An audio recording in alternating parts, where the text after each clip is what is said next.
Hello everyone, welcome back to my channel. आज हम discuss करने वाले हैं इंडियन कॉन्स्टिट्यूशनल लॉ का सबसे इम्पोर्टेंट केस, जिसका नाम है Kesavananda Bharati versus state of Kerala. मैं आपसे एक सिंपल क्वेश्चन पूछती हूँ, अगर पार्लियामेंट चाहे तो क्या वो कॉन्स्टिट्यूशन का कोई भी पार्ट चेंज कर सकती है, even fundamental rights, even democracy? अगर आंसर येस होता तो इंडिया का कॉन्स्टिट्यूशन कब का बदल चुका होता।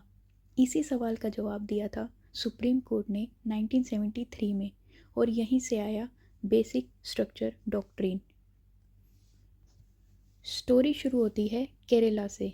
स्वामी केशवानंद भारती जी, जो एडनीर मत के हेड थे, उन्होंने सुप्रीम कोर्ट में पिटीशन फाइल की। केरला गवर्नमेंट ने लैंड रिफॉर्म्स एक्ट पास किया था, जिससे रिलीजियस इंस्टीट्यूशंस की प्रॉपर्टी लिमिट हो रही थी। उन्होंने बोला, मेरे फंडामेंटल राइट्स वायलेट हो रहे हैं, मेनली आर्टिकल 25 एंड 26। लेकिन यहाँ सिर्फ प्रॉपर्टी का इशू नहीं था, रियल इशू था पार्लियामेंट की पावर कितनी है। इस केस से पहले पहले इम्पोर्टेंट 3 केसेस आ चुके थे। सबसे पहले Shankari Prasad versus union of India, फिर Sajjan Singh case versus state of Rajasthan, then Golaknath case versus state of Punjab. पहले 2 केसेस में कोर्ट ने बोला पार्लियामेंट अमेंड कर सकती है फंडामेंटल राइट्स, जो कि थे शंकरी प्रसाद एंड सज्जन सिंह केस। लेकिन गोलकनाथ केस में कोर्ट ने बोला नहीं, पार्लियामेंट फंडामेंटल राइट्स अमेंड नहीं कर सकती। अब पार्लियामेंट ने रिएक्ट किया और वो लेकर आया 24th, 25th और 29th अमेंडमेंट्स, ताकि उनकी पावर वापस आए। इन अमेंडमेंट्स के बाद अब सुप्रीम कोर्ट के पास सामने सबसे बड़ा क्वेश्चन था, क्या आर्टिकल 368 अनलिमिटेड पावर देता है? क्या पार्लियामेंट कॉन्स्टिट्यूशन को कम्प्लीटली चेंज कर सकती है? एग्जाम्पल समझिए, अगर पार्लियामेंट कल डिसाइड करे कि इंडिया में डेमोक्रेसी नहीं होगी, डिक्टेटरशिप होगी, क्या वो अमेंड कर सकती है कॉन्स्टिट्यूशन को? अगर पार्लियामेंट बोले कि इलेक्शंस बंद कर दो, क्या वो अलाउड है? यही था रियल इशू। इस केस को डिसाइड करने के लिए 13 जज बेंच बनाई गई, सबसे बड़ी bench in Indian history. Judgment 24 April 1973 को दिया गया। डिसीजन था 7:6 की मेजोरिटी, सिर्फ एक वोट से डिफरेंस। सुप्रीम कोर्ट ने कहा पार्लियामेंट अमेंड कर सकती है कॉन्स्टिट्यूशन, फंडामेंटल राइट्स भी अमेंड कर सकती है, बट पार्लियामेंट कॉन्स्टिट्यूशन का बेसिक स्ट्रक्चर डिस्ट्रॉय नहीं कर सकती। और यहीं से आया बेसिक स्ट्रक्चर डॉक्ट्रिन।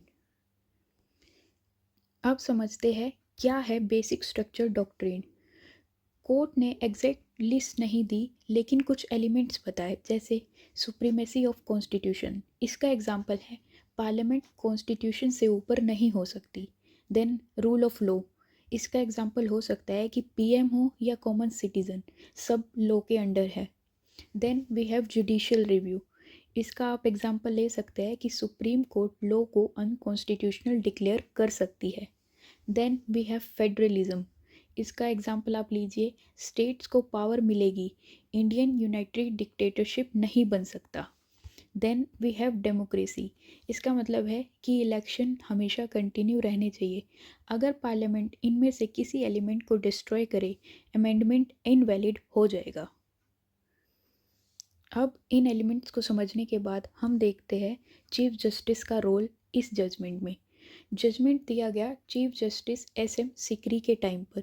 इसका सबसे इंटरेस्टिंग फैक्ट समझिए कि जिस दिन ये जजमेंट दिया गया, उनका रिटायरमेंट का नेक्स्ट डे ही था, और अपने लास्ट वर्किंग डे पर उन्होंने इंडियन कॉन्स्टिट्यूशन को प्रोटेक्ट कर दिया। अब चीफ जस्टिस का रोल समझने के बाद हम समझते हैं कि ये केस इंडियन हिस्ट्री में इतना ज़रूरी क्यों है। इस केस ने बहुत से काम किए, जैसे पार्लियामेंट की पावर लिमिटेड कर दी, जुडिशरी को स्ट्रॉन्ग बना दिया, कॉन्स्टिट्यूशन की सुप्रीमेसी प्रोटेक्ट कर दी, और लेटर केसेस में इंदिरा नेहरू गांधी केस वर्सेस राजनारायण के केस में, और Minerva mills versus union of India के केस में इन्होंने बेसिक स्ट्रक्चर डॉक्ट्रिन को और स्ट्रॉन्ग किया। एक सिंपल रियल लाइफ एनालॉजी समझिए, जैसे एक एग्जांपल मैं आपको देती हूँ। सोचो, कॉन्स्टिट्यूशन एक बिल्डिंग है, पार्लियामेंट उस बिल्डिंग को रेनोवेट कर सकती है, पेंट चेंज कर सकती है, रूम्स मॉडिफाई कर सकती है, लेकिन फाउंडेशन तोड़ नहीं सकती। बेसिक स्ट्रक्चर वही फाउंडेशन है। अब ये सब कुछ समझने के बाद कुछ एग्ज़ाम आंसर के लिए मैं आपको स्ट्रक्चर बता देती हूँ। अगर एग्ज़ाम में क्वेश्चन आए, explain basic structure doctrine with reference to Kesavananda Bharati case, तो आप ये स्ट्रक्चर फॉलो करिए। सबसे पहले इंट्रोडक्शन, देन बैकग्राउंड लिखिए, फिर इसमें मेन इश्यूज़ क्या थे, फिर 13 जज बेंच थी ये, उसकी जजमेंट क्या आई, फिर बेसिक स्ट्रक्चर के कुछ एलिमेंट्स लिख दीजिए और इसकी इंपॉर्टेंस बताइए। और कंक्लूड करने में ये लिखना कि this case is the backbone of Indian constitutional law. और अगर अब आपको ये एक्सप्लेनेशन क्लियर लगा हो तो लाइक, शेयर और सब्सक्राइब जरूर करें लॉ बिफोर एग्ज़ाम चैनल को। Thank you.